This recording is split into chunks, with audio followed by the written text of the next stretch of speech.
স্পষ্টভাবে জানিয়ে দেই, এই যে সিকিউরিটি রিস্কের কথা বিবেচনা করে ভারতে বিশ্বকাপ না খেলা, এটা আমাদের সরকারের সিদ্ধান্ত।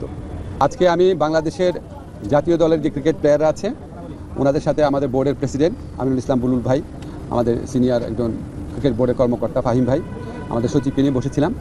আমি ব্যক্তিগতভাবে ক্রিকেটের অনেক বড় একজন ভক্ত।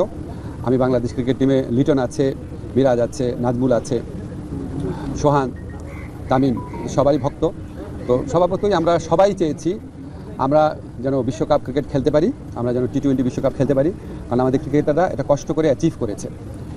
কিন্তু আমাদের যে নিরাপত্তা ঝুঁকি ভারতে খেলার ক্ষেত্রে, সেই নিরাপত্তা ঝুঁকি পরিস্থিতির কোনো পরিবর্তন ঘটে নাই।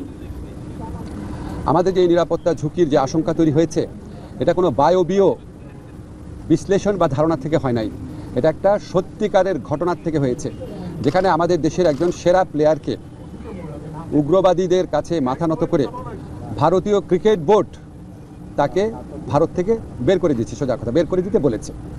তো এখন আইসিসি যে টুর্নামেন্টটা তো ভারতেই হবে। আইসিসি আমাদেরকে যতই বলুক নিরাপত্তা আশঙ্কা নেই, আইসিসি নামে তো আলাদা কোনো দেশ নাই। যেই দেশে আমার একটা প্লেয়ার নিরাপত্তা পায় নাই, এবং যেই দেশে ভারতীয় ক্রিকেট বোর্ড সরকারের একটা এক্সটেন্ডেড পার্ট, তারাই আমার প্লেয়ারকে উগ্রবাদীদের চাপে নিরাপত্তা দিতে ব্যর্থ বা অনীহ হয়েছে, সেই দেশেই খেলা হচ্ছে। সেই দেশের পুলিশ, সেই দেশের সিকিউরিটি এজেন্সিরই দায়িত্ব হবে ক্রিকেটারদেরকে নিরাপত্তা দেওয়া। তো আমরা তাহলে ওই ঘটনার পরে কি এমন চেঞ্জ হয়েছে ভারতের, যে আমরা ভাবতে পারবো যে ভারতে আবার কোনো উগ্রবাদী আস্ফালন হবে না, এবং ভারত আমাদেরকে মুস্তাফিজকে নিরাপত্তা দিতে পারে নাই, তো কি হয়েছে আমাদের ক্রিকেটারদের, আমাদের সাংবাদিকদের, আমাদের দর্শকদের সবাইকে নিরাপত্তা দিতে পারবে? এটা আমরা কিসের থেকে কনভিন্সড হব? আমাদেরকে এই বিষয়ে কনভিন্স করার জন্য আইসিসি কোনো চেষ্টা করে নাই। আইসিসি আসল যে ইনসিডেন্ট সেটাকে বাদ দিয়ে তার স্ট্যান্ডার্ড যে সিকিউরিটি প্রসিডিউর সেগুলো নিয়ে আলোচনা করেছে। যেখান থেকে গ্রিভান্সটা, সেই ঘটনা নিয়ে আইসিসি কোনো স্ট্যান্ড নেয় নাই ঠিক মতো। এমনকি ভারত সরকারের পক্ষ থেকে যে আমাদের কনভিন্স করানোর চেষ্টা করা যে যেই ঘটনাটা ঘটেছে মুস্তাফিজের ক্ষেত্রে এটা একটা আইসোলেটেড ঘটনা, বা আমরা এটার জন্য সরি, আমরা এই ব্যবস্থা নিচ্ছি, তোমাদের দর্শক, তোমাদের সাংবাদিক, তোমাদের খেলোয়াড়দের জন্য কোনো রকম যোগাযোগের চেষ্টা করে নাই, কোনো রকম কনভিন্স করার চেষ্টা করে নাই। ফলে আমাদের ডিসিশন পরিবর্তন হওয়ার কোনো রকম স্কোপ নাই। আমরা এখনও আশা করব, আমরা মনে করি আমরা আইসিসি থেকে সুবিচার পাই নাই, আমরা এখনও আশা করব আইসিসি সুবিচার করবে। আমাদের যে বিশ্বকাপ খেলার যে অধিকার, যেটা শ্রীলঙ্কাতে আমাদের খেলার সুযোগ রয়েছে, এরকম বহু নজির পৃথিবীতে আছে যে অন্য একটা ভেন্যুতে সিকিউরিটি রিস্কের কারণে খেলা হচ্ছে, আমাদের এখানে জেনুইন সিকিউরিটি রিস্ক আছে। আমরা এখনও আশা ছাড়ি নাই, আমরা আশা করব আইসিসি আমাদের জেনুইন সিকিউরিটি রিস্কটা সুবিবেচনার সাথে নিয়ে আমাদেরকে শ্রীলঙ্কায় খেলার সুযোগ করে দেবে বিশ্বকাপ। আমরা সেই আশাবাদ নিয়ে এখনও অপেক্ষা করছি। ধন্যবাদ। আর বাকি যা বলার বুলুল ভাই বলবে। আমার একটা মিটিং আছে, আমি আপনাদের থেকে কাইন্ডলি বিদায় নিচ্ছি।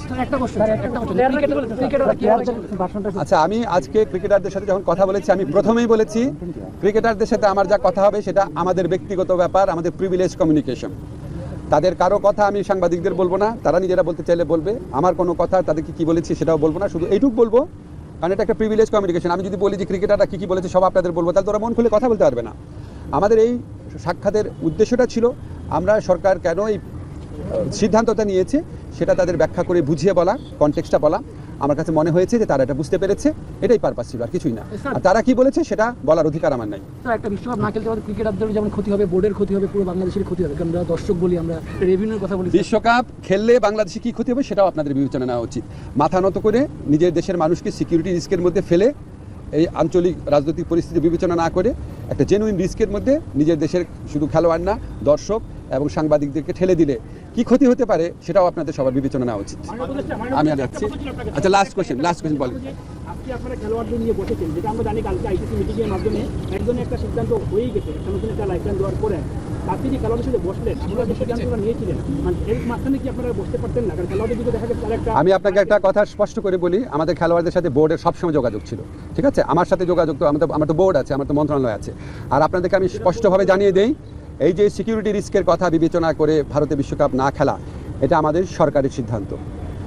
কোনো একটা দেশের মানুষ অন্য একটা দেশে গেলে সিকিউরিটি রিস্ক আছে কিনা সেটা সরকার বিবেচনা করে দেখে, এটা অন্য